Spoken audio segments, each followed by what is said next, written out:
और अब शौर्य दिखाने का समय आ गया है। आप जानते हैं हमारे क्या हुआ है पहलगाम में, और आप जानते हैं कि हमारे प्रधानमंत्री जी ने क्या कहा है। हमें पूरा अंदेशा है कि अब पाकिस्तान पे बिजली कड़कने वाली है।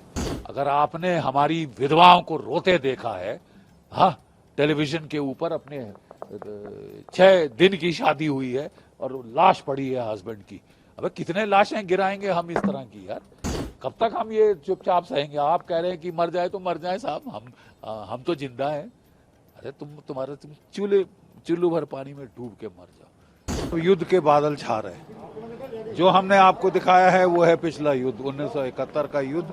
सेकेंड लेफ्टिनेंट अरुण खेत्रपाल परम वीर चक्र 21 साल की आयु पे वो शहीद हो गए थे। ठीक है साहब, मेरे बैचमेट थे, मेरे जिगरी दोस्त थे, और ये एक मेरा हम्बल ट्रिब्यूट है उनको।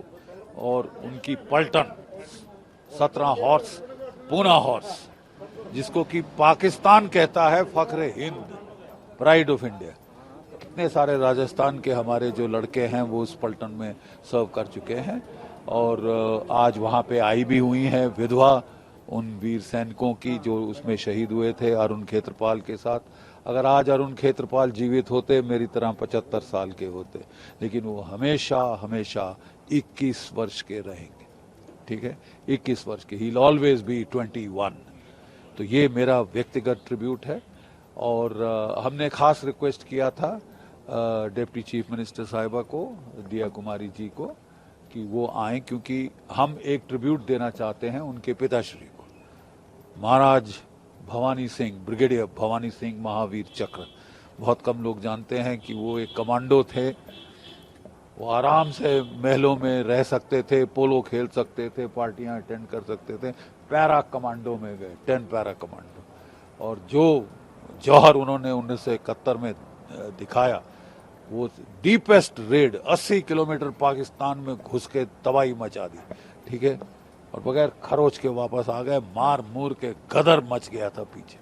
तो हमारी बड़ी ख्वाहिश थी कि हम इन कमांडो किंग, ये हमारी अगली प्रस्तुति है जो हम करने वाले हैं, तो इसके लिए हमने उनसे रिक्वेस्ट किया था कि वो भी इसे देखें। हमारी जो शैली है युद्ध को दर्शाने की, उनको आइडिया हो जाएगा। तो एक व्यक्तित्व को, जैसे कि आपने इस पिक्चर में देखा, जो भाई है वो अपने भाई के बारे में बात कर रहा है, so that flashes out the narrative, flashes out the this thing, एक ह्यूमन फेस देता है इसको, और ये बहुत ज़रूरी है प्रोत्साहन के लिए।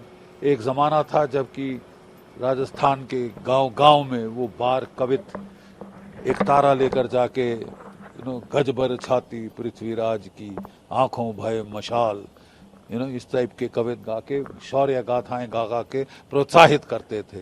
तभी हमारी शौर्य की परंपरा जीवित है, और अब शौर्य दिखाने का समय आ गया है। आप जानते हैं हमारे क्या हुआ है पहलगाम में, और आप जानते हैं कि हमारे प्रधानमंत्री जी ने क्या कहा है।